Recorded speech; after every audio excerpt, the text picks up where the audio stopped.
Hello. Ooh, hot mic. All right. I want to thank everybody for coming out tonight, braving the cold weather. I think the backdrop to this event is actually we're here at Fire Station 606. It was opened up in late 2019. At any time after this event, if you want to check out the station, feel free. We love to give tours. The firefighters, this is their home for 48 hours straight, every tour. Today we're here to talk about wildfire mitigation, wildfire protection, the things that have already been done leading up to today, and now there's a lot of questions out in our communities about could the Palisades fires happen here?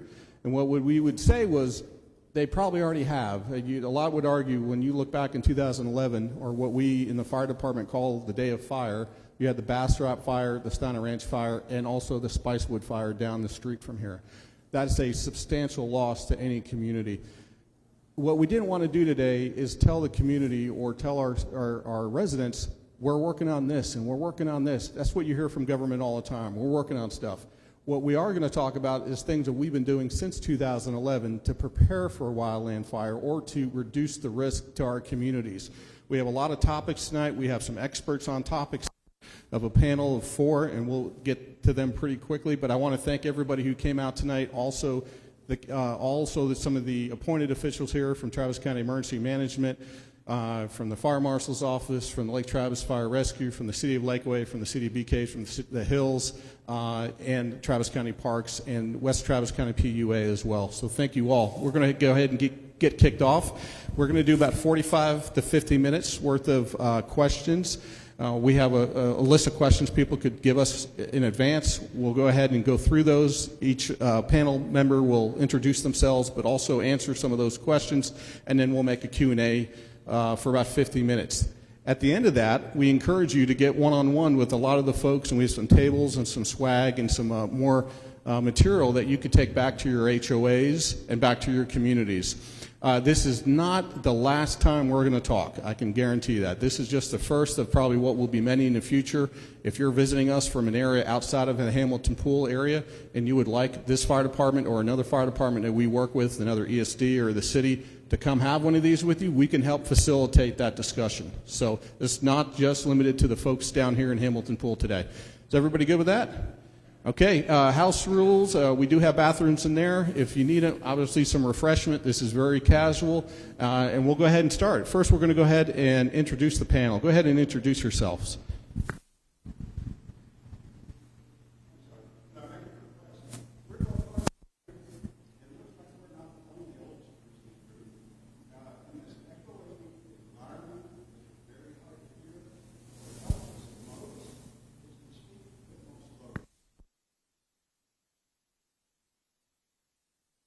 We will do that. Thank you for that. Thank you very much.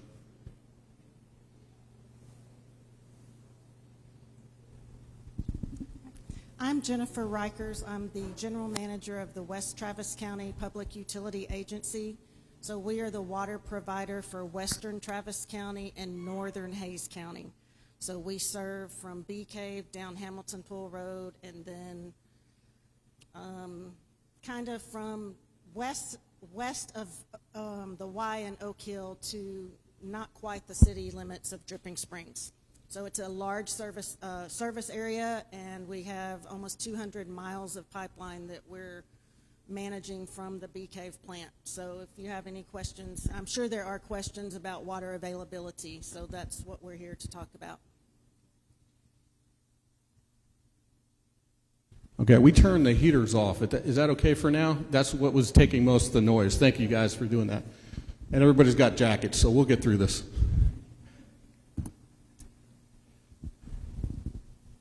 Good evening. My name is Dustin Dunn. I am the Wildfire Mitigation Specialist for Lake Travis Fire Rescue.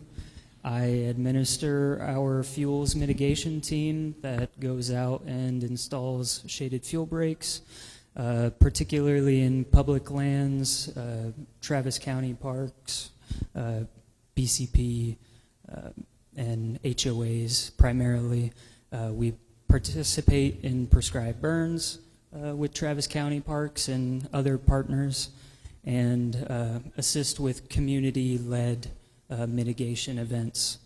I also oversee our presentations on wildfire just like this, and do wildfire risk assessments for homes and communities and water districts as well. So.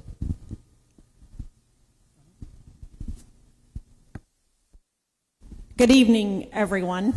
My name's Ann Howard. I'm the Travis County Commissioner for Precinct 3. Much of this area is in Precinct 3, but the city of Bee Cave is in Precinct 2. And I just bring greetings from our entire Commissioner's Court, Judge Brown, Commissioner Trevelyan, Commissioner Bridget Shea, Commissioner Margaret Gomez, and myself. I think we take our responsibility for emergency management, for fire and rescue, very seriously. Commissioner Shea and I serve on the Emergency Services Subcommittee of the court.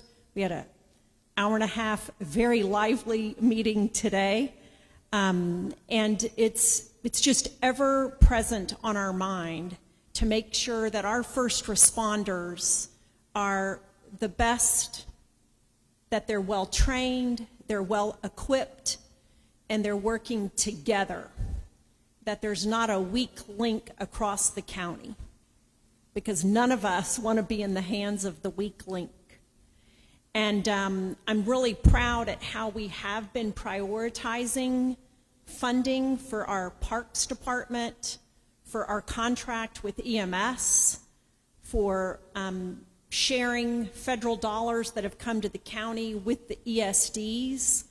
It's just, I want you to know that we are mindful and active to make sure that our community is ready for the kind of response that we'll need when fire hits. I'll be talking more later, but I'm so honored that you guys have prioritized your own safety and well-being tonight, come out to this town hall meeting.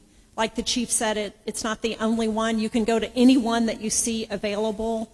Many of you are serving in some capacity as either a volunteer or a professional in the fire or water business, and we thank you for that. The county appoints about 100 volunteers to run our ESDs, to be the board of directors, if you will, over the fire departments. All our fire chiefs report to a board, and those are volunteers. Will you raise serving as an emergency service district commissioner? So thank you.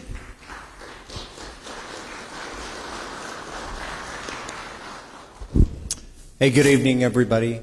My name's Gabe Malum. I'm the Parkland Resource Manager for Travis County Parks. I've been in this position for just shy of 1 year now. I'm new to the county, but I'm not new to wildland fire. I started my career in 2004, having worked for both federal and state land management agencies in fire operations, incident management, and interagency coordination program development. My current capacity, I oversee the land management component to Travis County Parks, and that's really operationalized through 3 primary programs, and that's the wildland fire program, the forestry program, and a land management program.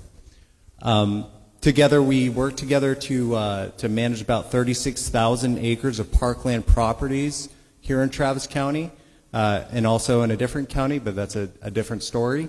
We really work together to enhance the landscape resiliency here in Travis County and address some of the public safety needs across the system. A large focus is directed at enhancing the county's fire and fuels management capabilities for all phases of wildland fire management, and I'll touch on those as it relates to our program specifically. So looking at some of our preparedness efforts, we currently maintain 12 interlocal agreements with emergency service districts, as well as other local, state, and federal land management agencies here in the county. and that's really just able to allow us to effectively share resources for different wildfire activities. We also contribute to the training capacity for these partners. Last week, we just hosted a wildland fire training for a lot of these ESDs and land management agencies. We also serve on several different committees and work groups that aim to advance the wildfire preparedness here in the county. We currently have representation on the Austin-Travis County Wildfire Coalition, which is in the process of updating the joint city-county community wildfire protection plan. In addition to this, we also serve on the Tri-City Wildland Fuels Task Force that's coordinated by the Tri-Cities Emergency Manager, and it encompasses many different cooperators throughout the county. What are those 3 cities? Those 3 cities are Bee Caves, The Hills, and Lakeway. As far as our response efforts, through these agreements and through our emergency services, we're able to serve as an added county resource if that's requested by the authority having jurisdiction. And we're also part of a statewide program called the Texas Interstate Fire Mutual Aid System. As far as our mitigation efforts, that's really what we are focused on, especially within the park system. But that's implementing on the ground prescribed fire and other forms of fuel treatments across the landscape. So this year alone, we've conducted 5 prescribed burns for about 120 acres, and we're planning to do much more across the system, and other forms of fuel treatments as well. So in addition to that, we also assist other cooperators that help us on our prescribed fires to complete their land management objectives as well. And that's all I have, Chief. Thank you very much for that. We are going to go ahead and get started with some of the questions that came in. And then again, if there's a question that you have on your mind or through discussion, we come up against something that you'd like to talk further about relating specifically to fuel mitigation, wildfire, and some of the other topics tonight, that's what we're here to focus on. First question, and it's 2 parts. I'm going to give the first part to Dustin, and then a second part to Commissioner Howard, and then to Jennifer. First question, Dustin, is what's the best form of fire break as far as defensible space around the home? That's the first part of the question. So the 2011 wildfires that we saw here, as well as the LA wildfires and many other recent events like Lahaina and the Marshall Fire in Boulder, Colorado, have all really shown the importance of mitigating the structure itself, and the immediate area around the structure is the most important aspect of preventing structure loss in these types of wildfires. The materials that you choose for your home, ideally extremely durable, non-combustible materials, go a really long way to protect the structure from embers that are being thrown from the wildfire. It's very important to also maintain the immediate area around the structure.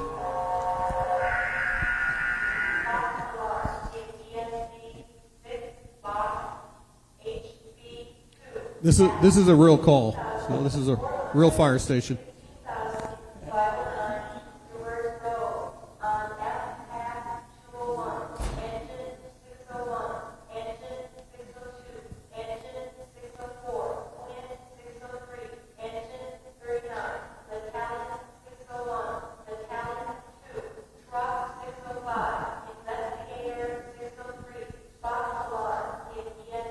Can we turn that off?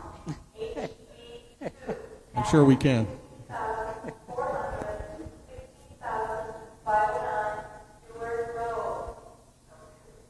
Okay, so that's actually a structure fire that we have going on right now. So the second part of that, stand by one.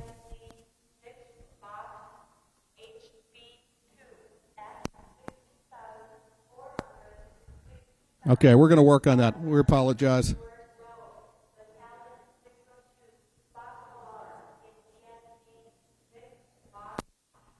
You can hear how many resources we send to a first alarm structure fire. Quite a. Let's not talk over this.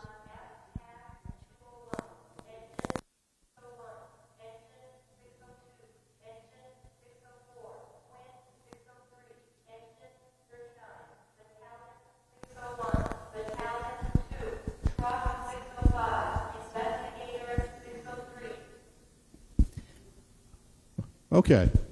Thank you for indulging us. But we are still a working fire station, so I think it's very fitting for the topic. Go ahead. I think that that's a perfect example of how many resources are generally required to protect one single structure from spreading fire beyond that single structure. So in these types of urban conflagration events, there's fires happening all over the place. There's many structures that are being ignited. So it's very critical that the structure itself and the immediate area around the structure is standalone, and because very apparently you can quickly run out of resources in an event like that. So we could mow down the entire forest behind our homes, and that still wouldn't stop these sorts of events from happening. It ultimately becomes a structure-to-structure ignition process, and so maintaining the structures in the immediate area is key. Okay, we got another call. Stand by.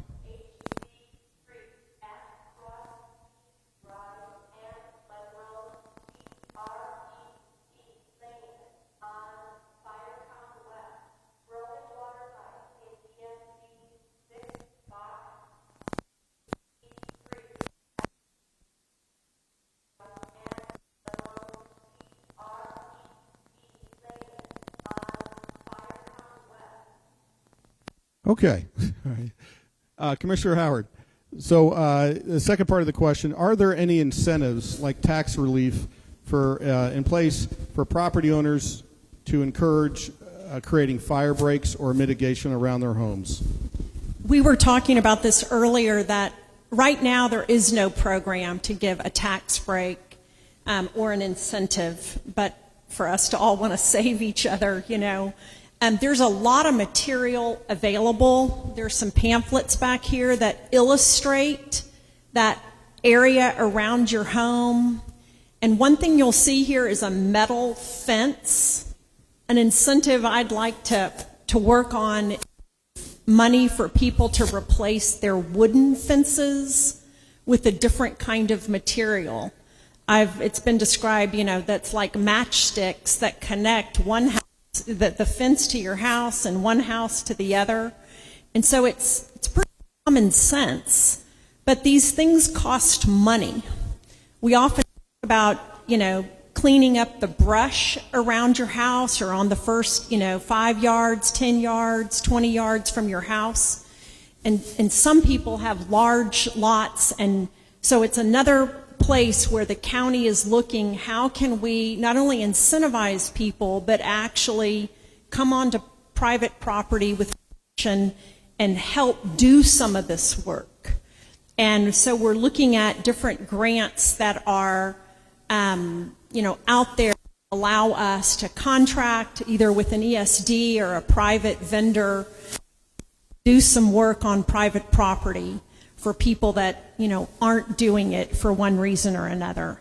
But we were talking today about incentives for rainwater collection, so we might as well add to the list things that people could do to make their homes more hardened against fire. Thank you, Commissioner. Jennifer, did you want to add some things to that? The only thing I would add, just for everyone's knowledge, is the West Travis County PUA owns the fire hydrants throughout our service area. We maintain them monthly. People are checking them, opening, exercising, making sure they're working. Once a month, we have operators that go flush on dead-end systems. So that is all ensuring that the fire hydrants are in working condition.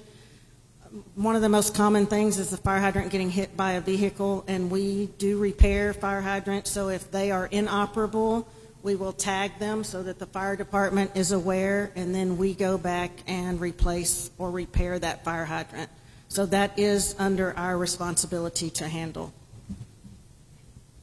Okay. Chief, can I add something to that? You know, Please do. in Travis County, we do have neighborhoods without fire hydrants. And, you know, as new neighborhoods get built, we're either requiring the hydrants or requiring the storage of water. You've got some developments here on Hamilton Pool Road that we're requiring, you know, water storage. But we're also working with neighborhoods to prove up, you know, that they might be eligible for a grant from the state to make their pipes bigger so they can then handle fire hydrants. I mean, this is the granular kind of work that, you know, like my office is doing with neighborhoods to try to get some of that money that's sitting at the state into the county. The county doesn't do hydrants. Like, we don't, what I've been taught, you know, I've been here 4 years, is that we don't do water. Well, we might have to do water, right? But we can help neighborhoods and communities get the resources they need to be able to improve their neighborhoods. So y'all are saying you don't have fire hydrants. We can, you don't have nothing. Okay, Are well, you let's in- talk about that. Are you in Deer Creek? No. Further out, okay. Okay. Commissioner, you hit on something that was another question relating to grants. Do you want to shed any light on the work that Travis County did in the last year and a half relating to the all-hazard FEMA grants? Yeah, so a couple of years ago, I realized other counties are doing a better job going after money. And so we have hired 2 really smart people to be our grant writers and grant managers to go after money. And we've put together a, what's it called, hazard mitigation plan. I think Correct. we have to have one probably, but Correct. having these kinds of plans then ready us to, you know, win money. And right now we're looking at a grant that's sort of through the Department of Agriculture, part of one of the Biden programs of jobs and infrastructure. But some communities are getting like $10 million to be able to do wildfire mitigation work. And so hopefully those grants will not get, you know, stalled out of Washington, and we can go after that money because we have, you know, this hazard mitigation plan in place. You know, so we're taking the steps, and this is where none of us want to wake up and say, I wish we had done more than, you know, plan or have a committee meeting. But it takes all these steps to acquire the resources and the money. So we're doing that kind of work. And a lot of the work that we talk about is coordinated in some degrees with the HOAs. The HOAs have a very, very large responsibility to this effort. A lot of the things that I'm an HOA president in my little HOA, and I know that when I moved in, we had a very restrictive landscaping requirement that really was probably some of the worst things you would want to put around your house relating to wildfire and wildfire risk. Some of the things that our HOA required, and to some extent still does, is they're not great. So we got together as an HOA and realized that we were the problem in creating a defensible space around the homes and around our specific residents, because we required very specific types of bushes that do not do well during a drought. They're probably the first thing to die. Second, anytime you had to replace your mulch, we said you had to replace it with organic mulch. And there's some problems with that by creating a defensible space. So we now have it to where over time, as you replace your mulch, we highly encourage you to replace it with rock, a hardened material. And in addition to, we don't write you up or fine you if you have a brown lawn. Now, brown lawns obviously reflect that it doesn't have enough moisture and can be a fire hazard. But we also realized that some of our neighbors were consuming a tremendous amount of water to keep their lawn green to avoid a $1,500 fine. And we made it a priority that we keep that low to the ground and maintained yard. But if during a drought and a water restriction, we are not going to fine people for having a brown yard.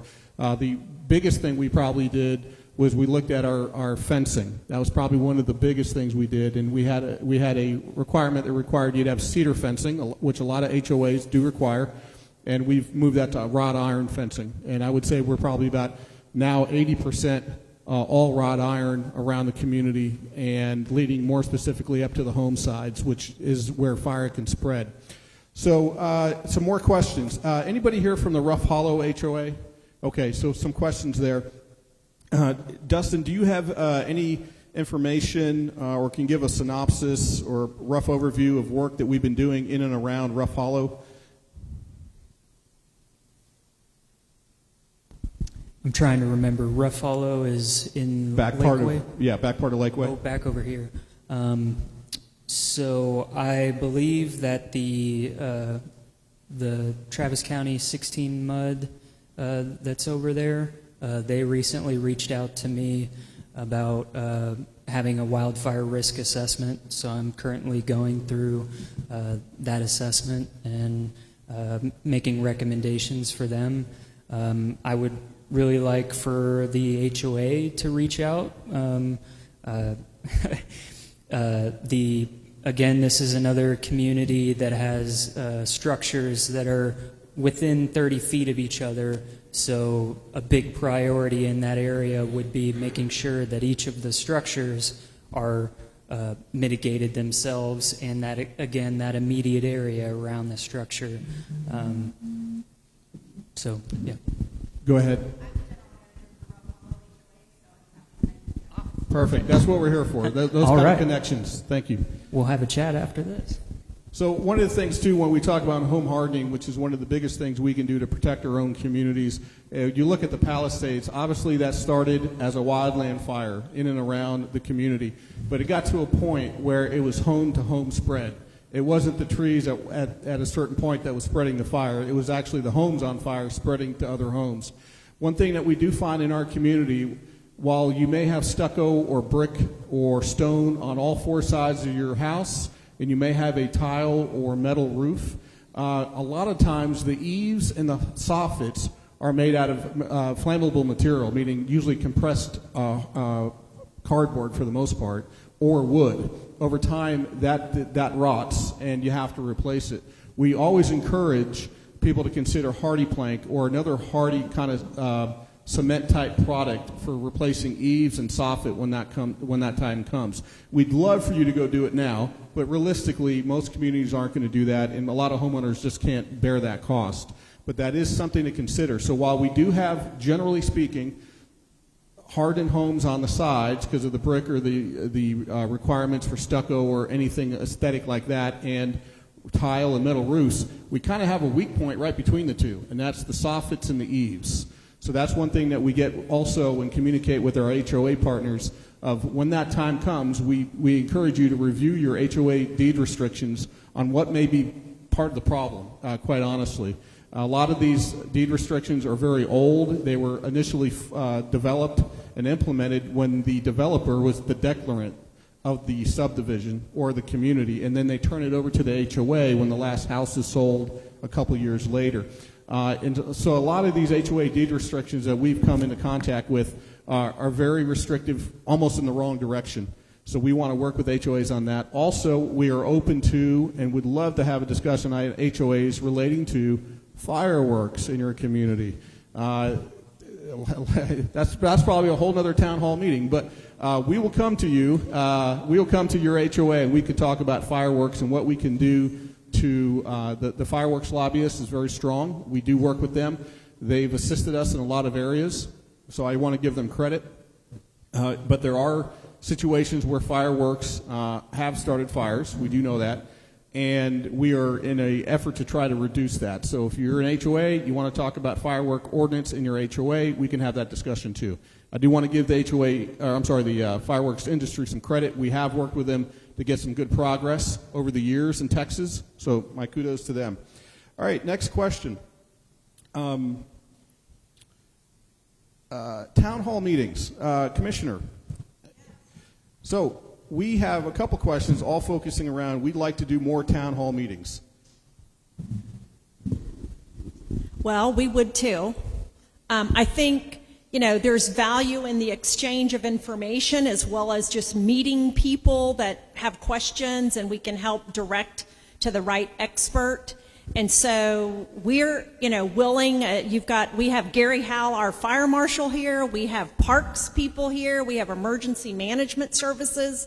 And we're very grateful to you, Chief Abbott, and ESD 6 for saying, let's do this. And so I think if you need one of these meetings for your community, we can lean on the experts to help us have the conversations. Perfect. And again, we can help facilitate your HOA if you want to host one. We'll try to get a building that doesn't have a fire station, an active fire station, but I think it's a good backdrop. But also other ESDs that may be seeing this across the county, we can help facilitate you hosting it. We'll help you host it. We're not going to host for you. We'll help you host it and get all the right people to the table to have good discussions, because this is very specific to the communities that you live in. What may work down here in Hamilton Pool may be a little different at Rocky Creek as it is Steiner Ranch. And I think it's important when we talk about Firewise community planning, that Firewise community planning is only as strong as the community that supports it. It is not something necessarily that the government does or the county or the fire department does for you as a community. We really need a lot of help from the community to run the boards. We do have two, what I would call veteran Firewise community folks in this audience from Steiner. I'm looking around. Raise your hand. Oh, right in front of us. Yeah, in the back. Bill and Kevin Phillips, please meet with these folks if you're interested in establishing a Firewise community, and they can tell you what it's going to take from your group to do that. And that's something the fire department can assist in. So thank you both for being here today. Okay, next question. Gabe, could you give us an assessment, generally speaking, of the risk right now in our area? So right now, we're in winter season, so fuels are very dynamic. As far as risk modeling, as I mentioned, there's an update to the Community Wildfire Protection Plan, so we're going to be looking at those risk models and making updates to those. So I don't think I answered your question, but it's very fluid right now. Correct. Well, Chief, you've taught me that Texas A&M says we're like at a moderate level of risk. Correct. Can you elaborate on that? Sure, thank you. So, not surprising, there's a lot of different studies out there that would tell you what your risk is. We look at the Texas A&M model typically for our rule of thought and our guidelines on what that risk is. And it takes into account comparable modeling throughout the state. The state has full-time folks that do nothing but focus on this and update it on a regular daily basis. So you can go to Texas A&M Forestry Service for more information on that. I do want to shed some light on other reports that are out there that are useful but are typically designed for other things to be considered. And one of that is a CoreLogic report that I just want to kind of get out there. That report was circulated as placing this community in the Austin general area as the 5th most dangerous, risk-filled place in the nation, with 1, 2, 3, and 4 all typically being in California. And while there's some value in that report specifically is focused on insurable risk and insurable loss. It does not specifically say this is the 5th most dangerous place. It says by property values in our communities, Austin and Travis County in general, we have a very high insurable loss, and that's what insurance providers and real estate agents look at. So there's a lot of different studies out there. And it's easy to get caught up in some of the studies say this and that. So we usually go back to the Texas A&M Forestry Service website to get the most update. And at this point, probably in the last 48 hours, we're moderate. Moderate's not great. It's not super high. If you look at other parts of the county or the state, they have higher risk than we do at the moment. Partly because we did get some moisture a couple days ago, and obviously we've gotten some moisture today, even some snowy flurries. But this is how often it's updated. Every 24 hours, this report is updated. So we encourage you, if you want to see your risk, to visit that website. Okay, we're going to switch and talk about water infrastructure. One of the things that we are asked when people are seeing the California fires, and there was discussion about a reservoir that was not full. And I'm not going to get into the politics. We're not here today to talk about the politics behind some of that, but specifically the local reservoir, for some reason, maybe it was by design, maybe it was for maintenance, we don't know, it wasn't full. And people saw that on TV, and they said, did that lead to a larger loss? We believe, and again, we have people that went to California from Travis County. We've talked to people that were at the fire.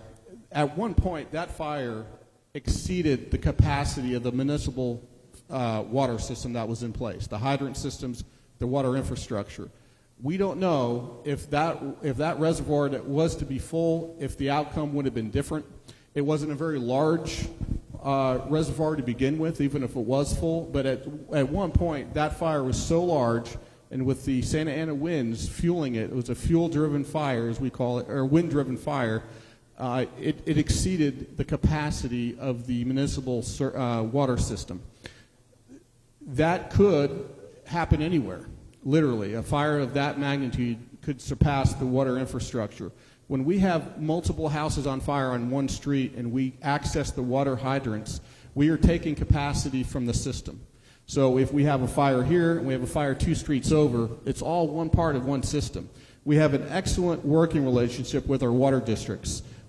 Our insurance ratings here in the ESD 6 area, if you're within the cities, it's a 2 on a scale from 1 to 10, 1 being the best, 10 being no notable fire protection. We are 2 in the cities, and we are 3 in the Travis County unincorporated areas if your house is within 1,000 feet of a fire hydrant or 5 miles from a fire station. So when we opened this fire station here, it impacted insurance ratings from about this point down Hamilton Pool and across the street. Because before this is just outside about 5 miles from another fire station we have in Bee Caves. So there's definitely some math to this, but we have an excellent working relationship with the water districts. And the reason I want to emphasize this is that rating, called the Insurance Services Office rating, the ISO rating, is very important to your residential properties. Now, we all are probably feeling the effects of rising insurance, either on our cars, our homes. Some of you have contacted us saying that you've been dropped from your insurance when really is they maybe chose not to renew because some of the risk is higher out here than it is in other parts, or the premiums have gotten so high that you're not going to want to renew with that particular insurance company. We've heard it. This is something that we're seeing statewide, and Florida has it. Obviously, California is going to have a whole bunch of it.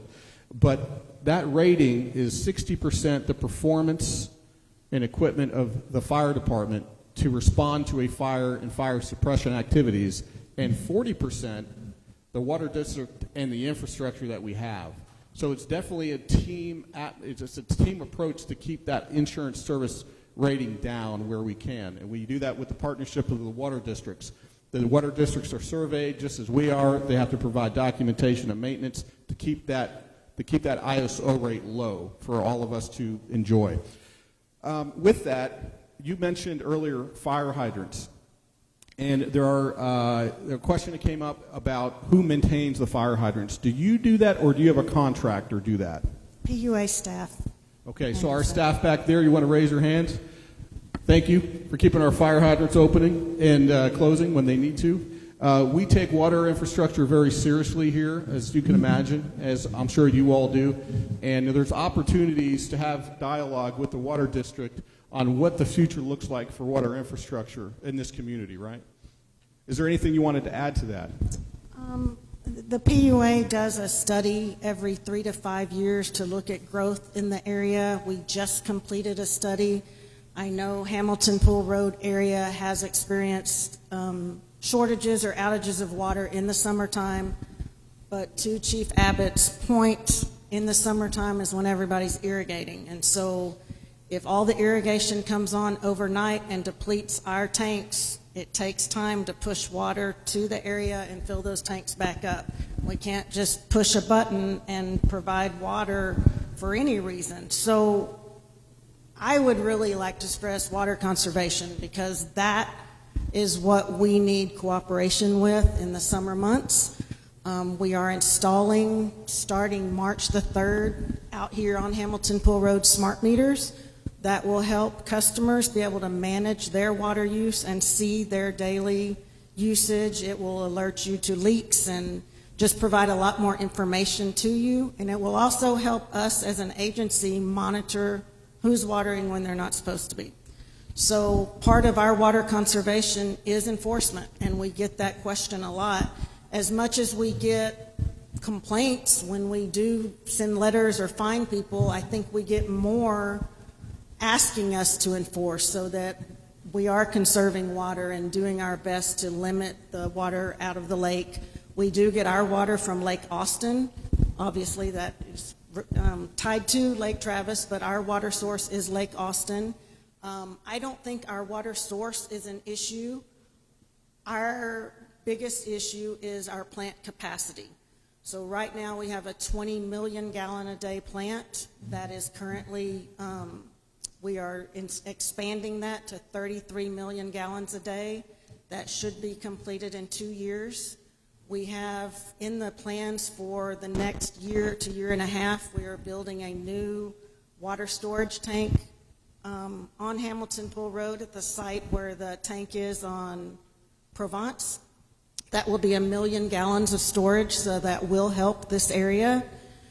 But more than storage, we need the distribution to send this direction, and we have a couple of projects that are pending. There's a lot that goes into infrastructure where it's pending on easements, and as soon as we can get that done, that will be able to push more water in this direction to help growth here, but also the existing customers. Okay, thank you. A question. I live fuel mitigation efforts for homes. Chief, could I Go ahead, add something? please. When we talk about the need for water and growth, the county has invested public dollars, tax dollars that the voters have voted on, plus a lot of private money from the Nature Conservancy and others to do conservation easements and to buy ranch land and convert it to parkland. And when we take 1,600 acres and preserve it as a park and manage it correctly, what I've been taught is that that is another way of preventing wildfire, because the fewer edges we have, if that 1,600 acres was a whole bunch of houses, that's a lot more risk to create fire. And so by keeping ranch land large acreage, you have fewer perimeters that introduce the threat of fire. And so I think it's just another strategy that not only allows us to protect land and water sources, but to prevent a greater risk of fire. Okay, in that's a great segue. Did you know the question's coming up? The next question is, sorry, I just lost my place. I live next to a park in Lakeway. What wildfire mitigation efforts for homes that share borders with the parks, such as Lakeway? So you live in ESD 6. We cover the city of Bee Cave, the Hills, and Lakeway. We are the fire authority. We do have fire codes in the cities. The unique thing about fire codes, though, is they don't extend to residential properties. They are for commercial, industry, retail, and a number of other things. What we can do, though, is we can have dialogue with other stakeholders like the city or the Parks Department, which we work very closely with. Lakeway has had a very aggressive fuel mitigation program. They have a cost share position with us. So part of Dustin Dunn's position, he's a full-time employee here for Lake Travis Fire Rescue, but it's partly funded by the city of Lakeway. In addition to that, about 3 years ago, the city of Lakeway had a contract for $350,000 to mitigate targeted areas in the Hamilton Greenbelt. That was a program we did for the city of Lakeway. They funded it. We did the work. It was at 18 months. There were just a few sections because of the topography and the danger of trying to mitigate there. It was a little challenge to get in there. We have contracts with a lot of HOAs for public land. We also have contracts with Travis County for easement. If you're going down parts of Hamilton Pool about a year ago or two, what was it ago? We did a lot of mitigation work on the left and the right side of Hamilton Pool, cutting back from the street back to the property line where we could, where it's public land. We also work with private landowners to develop mitigation plans for their own properties. We will not come directly and do the work for them, but we will help them focus on what's important mitigation-wise. There's a balance here, as you can imagine. We're talking about science, we're talking about biology, and we don't want to clear-cut our community. That's not our goal. If you clear-cut a community, you now have other problems. You have erosion problems, you have water retention problems, you have flooding in certain areas. There's a science to this. So we encourage everybody, if you butt up against an area that you have concern with, contact the fire department. We will get you in touch, and we can even facilitate and help coordinate some of that discussion to see what's going on in the community. I can tell you that we also have upcoming events in Bee Cave, which we're going to be working with the city of Bee Caves on a very similar event like this, but it's going to be all online. It's going to be a Q&A. We've done this in Lakeway as well, and there's going to be some other ones coming in Steiner, and not to mention more to follow in Lakeway. So if you butt up against an area that you have concerns with, that you don't have any authority in, please contact us and see how we can help work through some of that process. I will tell you, some of the land that is protected is very sensitive, as you can imagine. We do not encourage, we will not recommend, we don't work with any vendors to go across that line and start doing that work, just taking it upon yourself. I would suggest you not do that. That does come with hefty fines. The federal government will get involved. It's no joke. There's other ways to approach those topics and those problems, and we want to be a partner in that. So that's our recommendation on those matters.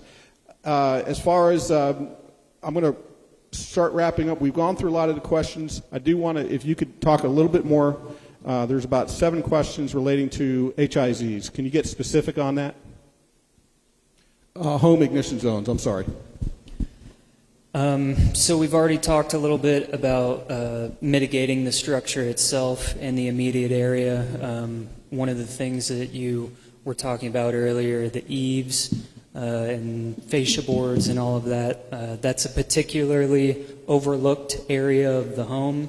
The venting that's there oftentimes is sitting over our wooden fences or our wood mulch beds with 3-foot tall holly bushes that could all receive embers and create enough fire to potentially bring embers into the vents of the structure, and then you have fire inside of your home, and that's a problem. So as well, the bushes immediately in front of windows is a major concern. So typically, I think the statistics are about 97% of wildfires are extinguished while they're still small and they don't really affect any life or property. So it's really the 3% fires that we're seeing on TV and that we're really concerned about. And in those types of events, it's typically the most extreme alignment of climactic conditions, the fuel moisture, how much moisture is in the vegetation, and then typically strong winds on the day of that create this perfect storm of extreme fire behavior. And in this extreme fire behavior, you can potentially see flame lengths 3 times the height of the fuel source. So if you have a 3-foot bush in front of your windows, you could potentially have a 9-foot flame coming off of that bush that could create enough radiant heat to get up into the eaves and the fascia boards or shatter that window, and then you have fire inside of the home. So it's extremely critical to think about the structure in the immediate area and what those chains of combustion, it's a lot like a campfire. You need to start with kindling to get that initial flame going. You can't just ignite logs on fire, big fresh logs. Those typically have a lot of moisture in them, and they're resistant to that heat. So you have to build the heat slowly and see the different fuel sources that are connected together and see how that flame can grow from the embers that would potentially be falling on the structure or immediately around the structure. So those mulch beds are that perfect receptacle fuel bed that can get that initial fire started, and then that can carry on to the vegetation that you have next to your home or to your wooden fence or to your windows or under your eaves. So it's really critical to look at these areas first because it's most immediately adjacent to your structure. Thank you. Thank you. And then the last question is a question we get a lot. It's hard to talk about wildfire, especially after what we've seen in California and also experienced locally, without talking about evacuation planning. What are we going to do? How are we going to be notified? These are all very key things that takes a lot of work, a lot of planning, a lot of community engagement. I want to tell you what's been done up to this point. So far, we have worked with Travis County Emergency Management. We have worked with all of the stakeholders, from law enforcement to EMS, to devise plans for the community specific to the needs that we see. The challenge with having a one-fits-all style evacuation plan is conditions can change like that. And are there any attorneys here in the room? All right, we have one, okay, two, three, okay. I'm going to use the word. When it comes to evacuation planning, we say it depends, kind of like what some attorneys will say, because there's a lot of things that go into that specific evacuation. So one of the challenges we have is if we issue out an evacuation too early, while we're still bringing resources in, we encountered this in the Steiner Ranch area in 2011, we start combating with conflicting traffic use. We're trying to get these large trucks into the community to put this fire out. At the same time, we're trying to ask people to get on the road and get out. It creates a bottleneck for us sometimes if it's not planned right. Also, the conditions of the fire, if that's the incident, can also change. If winds change, a whole bunch of other dynamics can change. So if we send you in one direction, we have to be able to correct that. Notification is key, and we encourage everybody to sign up with Warren Central Texas, warrencentraltexas.org. You can put your address in there. They do not send out a lot of annoying alerts or alarms. Everything they send out is either a test every once in a while, but you can sign up for yourself, or you can even sign up for somebody that you have on the other side of town in case you have a loved one on the other side of town that you may want to know if there's an evacuation ordered over there. So warrencentraltexas.org, we recommend. That's where notifications from Travis County will come from.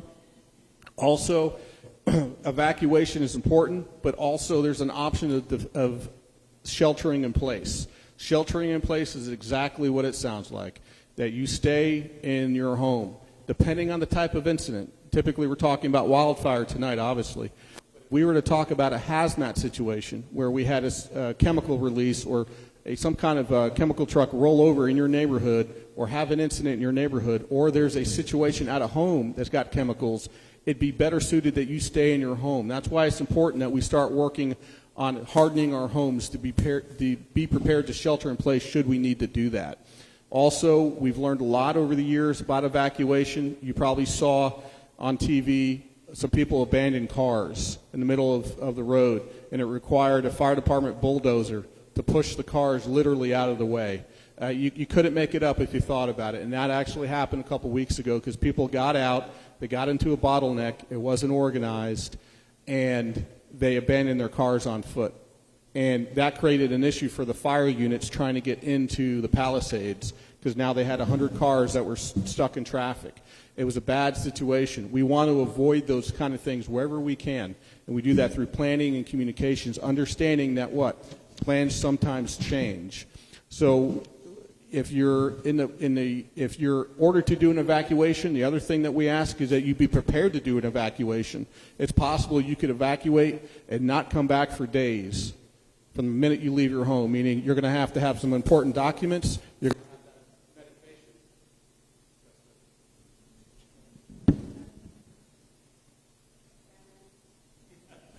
Yeah, we live in a battery world, don't we?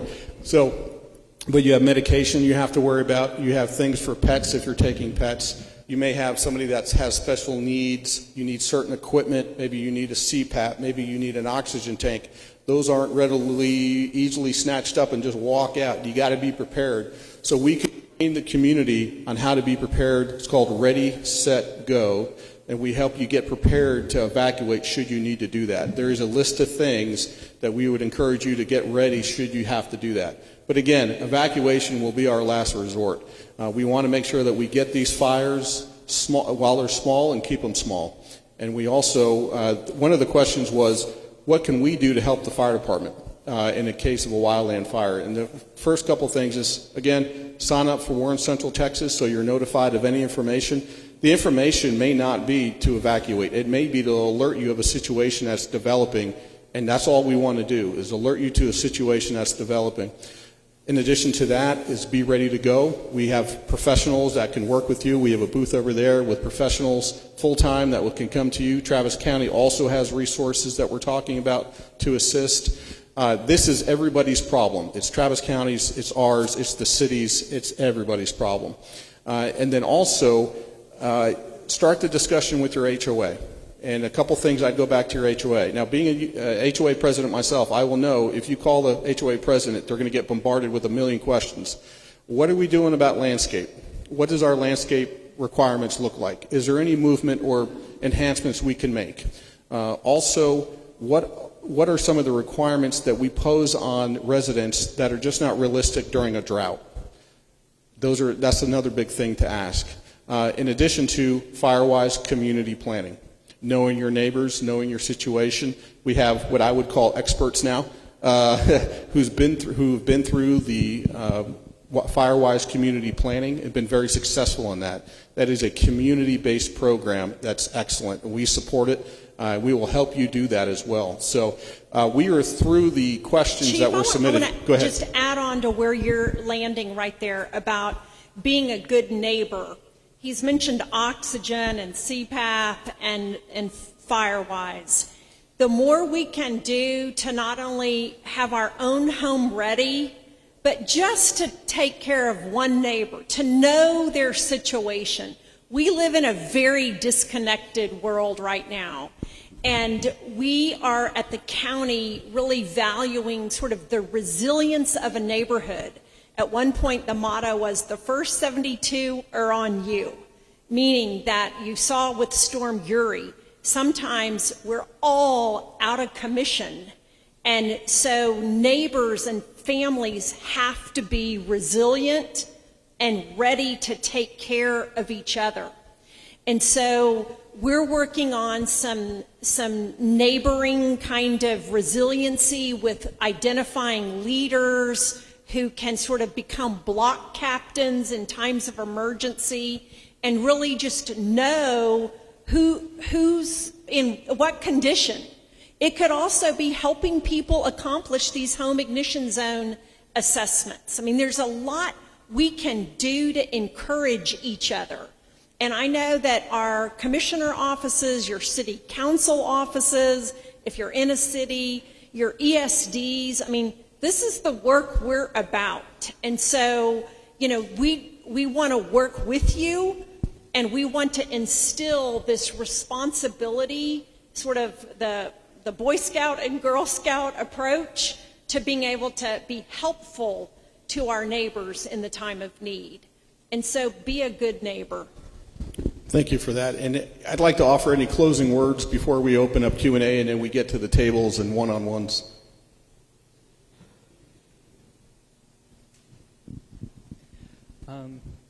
No, maybe. Hello? Check, check. I'll speak loudly. There you go. That'll help.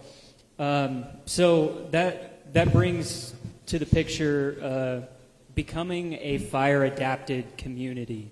That's ultimately what our goal is here, that we want to look at all the aspects in our community that are benefiting us towards a fire-adapted community and things that are preventing us from becoming a fire-adapted community. Some of the HOA-related regulations and whatnot, those may be things that are hurting us. Can we change those to benefit us. You talked about water conservation, thinking about what plants you have around your house, making sure that they're very drought tolerant so that you don't have to use a whole bunch of water, so that we do have that water when we really need it. Looking at those big picture things that bring us together as a community and adapt to this type of environment. If we're planting coastal grass in central Texas that is prone to droughts, that may be not the smartest thing to do, and could be reducing our overall water conservation. So all of those little things add up to the larger picture of becoming a fire-adapted community. Thank you. Jennifer, did you want to have any closing remarks? Just to add on that, the PUA is the water provider in this area, and you think about the water system, the water provider, that's water out of your tap. Out here, it's very important for irrigation, but we do have to think about emergency situations. We are always planning for growth and for our existing subdivisions and areas that we have, and so that is something that's always on top of our mind, and we keep that. We can work with the fire department and plan for what we have at our facilities that we can do to assist them should an emergency arise. Perfect. Thank you. Gabe, last words. Yes, sir. So I think it's been touched on numerous times here, but wildland fire preparedness is everyone's fight, from government to private industry to the local homeowner. Everyone has some sort of actionable thing that needs to take place to be able to be prepared. So I guess I'll just close with I look forward to continuing the collaboration with everyone and advancing our mission to better protect our natural resources and communities throughout the county.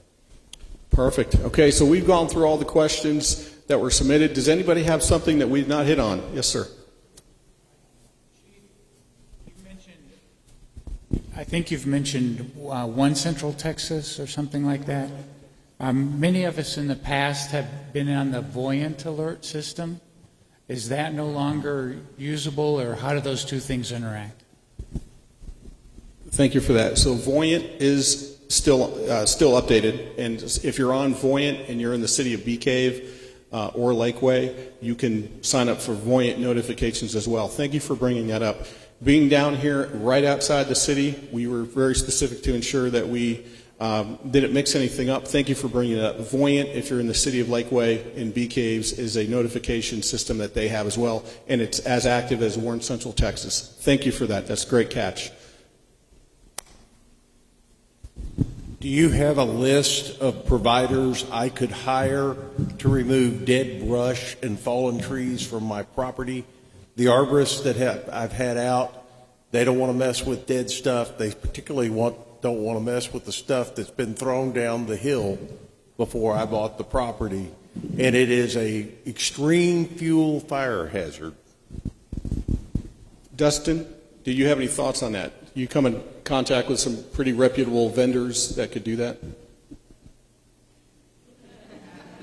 Or vendors, maybe not reputable, but even vendors. I would say it would be a good idea for potentially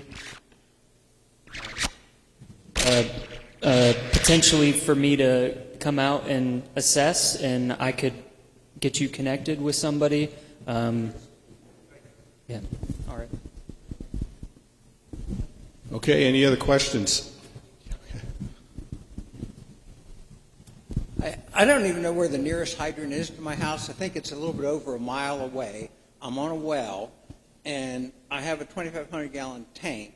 The well is not super fast productive. How big of a tank should I have? Is that big enough? Okay, question was, you're outside of 1,000 feet of a fire hydrant, maybe a mile, give or take. You're on a well. You have a tank.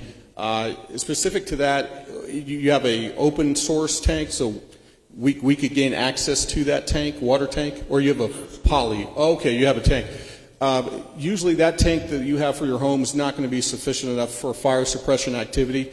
What we can do is get you with Dustin, connect with Dustin. We'll come out to your property. We'll help assess what your needs may be, And if you're not able to get a tank large enough, maybe we can work out some other kind of plan so you know what we're coming with. The truck outside has a couple 100 gallons of water on it. The unfortunate part is that's going to go pretty quickly if you have an active fire. So let's get with Dustin and we can specifically come to your house and see what you're working with and help you make some thoughts. Perfect.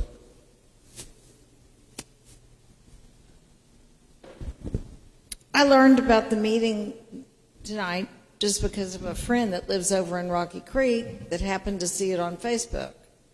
And I live in Belvedere, I'm a stone's throw behind this fire station.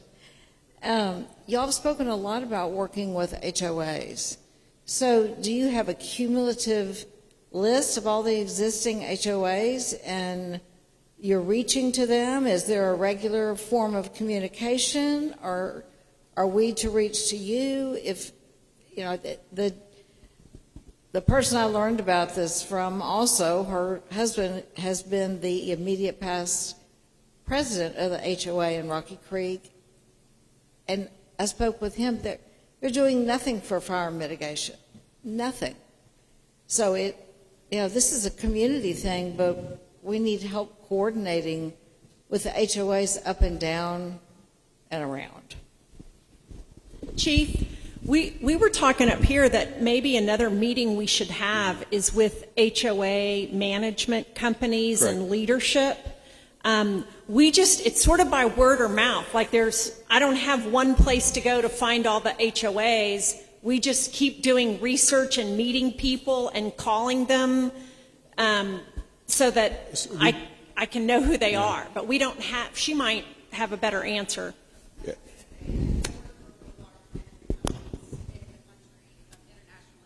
So, and I've been in this industry for going on 17 years, and the past 10 years being in this Austin area, so I can absolutely help connect you with at least the principals of all the major management companies. I'm part of the national organizations and local chapters of Community Associations Institute, so I can hook you up with the people there, so maybe you could go and speak at one of their events and really get you connected straight up with all the community managers. I do have a couple questions if I could take the opportunity while I have the mic.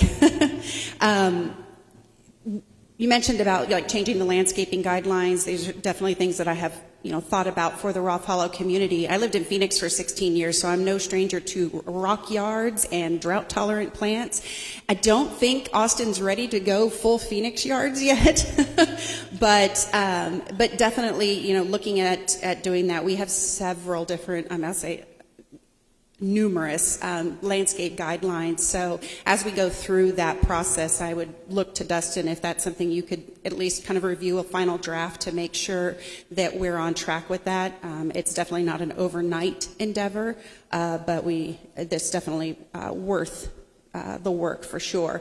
My second question is with regard to these new developments going in. We do notice that a lot of developers will put in these brand new master plan communities, and certainly we don't want all that high traffic going through our neighborhood. But when you reduce the traffic through a neighborhood, you're also reducing the pinch points and the ability to massively ingress and egress. Is some of that being taken into consideration with new developments being contemplated and approved? Yes, it is. So a new development goes in. Some of the older developments were not built under the current fire code. So this unincorporated area received fire codes in 2006. So if there are plans on the book before 2006, it's possible that they went in underneath the fire code that didn't exist at the time, or nobody was enforcing it, to be quite honest. Secondarily, you meant the means of egress. We call the means of egress, the way to get in and out of a community. It's very important to have multiple ways to get in and out. We do know, based on topography and the way some of these communities are built, they don't have two ways in. It's only one way in, one way out. The challenge is pinch points, especially when we're trying to get resources in and people are trying to get out. Under the fire code now, if you have a certain number of homes within a subdivision, you have to have two ways in and two ways out. But that's only if it's been since 2006. And a better part of this general community, out of the 104 square miles that we protect, were built before 2006. We do have a fire marshal also for our community, Glenn Truby. He was around here somewhere. And we are working to ensure any opportunity we have to put another road in, or a developer can put another road in, that we do those things. Not to mention, I want to give credit to Commissioner Howard. So right down the street in Rocky Creek, we received a lot of information, or Deer Creek, I'm sorry, in the Deer Creek subdivision, where their roads were very substandard. And if you've been in that community, you can, substandard. You've not been on roads like this. I think it broke half the fire trucks that we put down there. This road was completely impassable. And we're talking divots that are measured by the feet. And not an exaggeration. Through communication with the fire department and coordination with Ann Howard's office and the work that she's done at the county, we were able to put some money, the county was able to put some money towards improving those roads over the period of time, and we're going to continue to have that discussion with communities where the developer didn't put the roads in. Now, some of these people bought their homes knowing the roads were not so great, and so over the years, they've deteriorated to the point where they're just generally impassable, and we can't get some of the emergency service vehicles up to their homes. Or school buses, or ambulances, and not only did they buy them like that, but a lot of folks were told by real estate agents and folks that these are county roads that are going to be, fixed. And so, by God, we got to fix them. And so we are budgeting now almost $10 million a year to work on roads. We're doing Apache Shores area and Cardinal Hills, some roads back in there. But it's just time to get it done. Right. And you mentioned the HOAs. You work for a large management company. Back to the Belvedere. So the challenge we have in some communities, we have a list of about 140 plus HOAs that we are aware of in our community, about 140, some large, some small.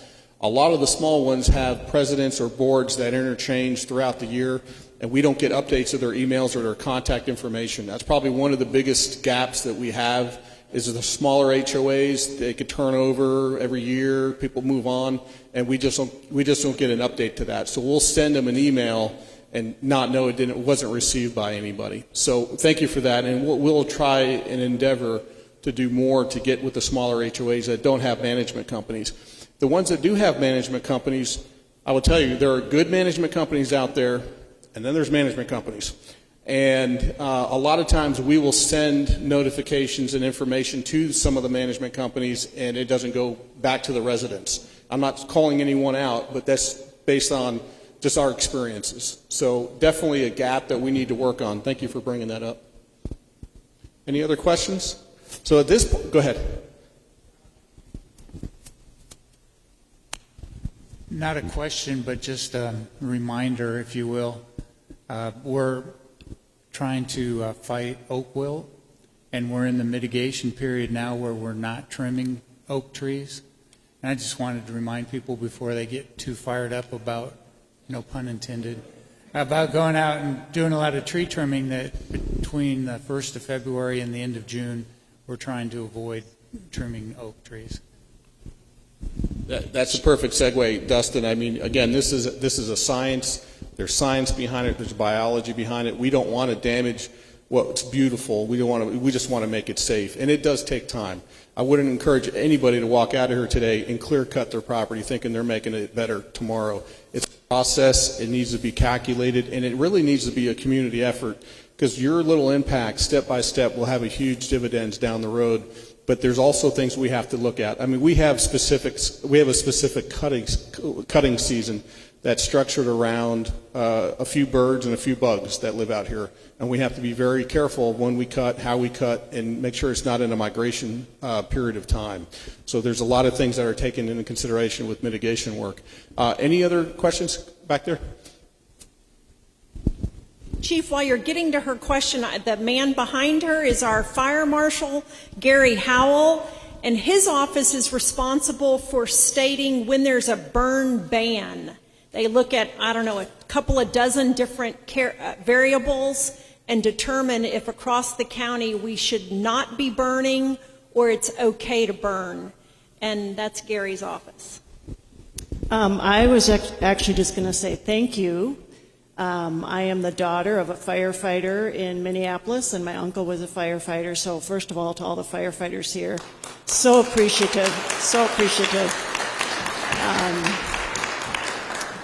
I will say you have a superpower I don't have, which is running towards a lot of danger. So it's so appreciated. And also for all of you that are spending time thinking about saving my family and my house, I really appreciate it as well. And I am taking some things away that I can do a better job and not be a weak link for myself and for my family. But I really appreciate it because there's a lot of moving parts that I've learned about tonight. Okay, well, again, we have a little time to meet one-on-one with people who want to follow up with some of the folks in the back with Travis County EM, Emergency Management, Travis County Parks, Lake Travis Fire Rescue. Glenn, can you put your hand up? This is the other fire marshal, works for Lake Travis Fire Rescue. And also we have a staff over here that's experts in mitigation work and education. And thank you very much for coming tonight. We appreciate it. Thank you. We have a very small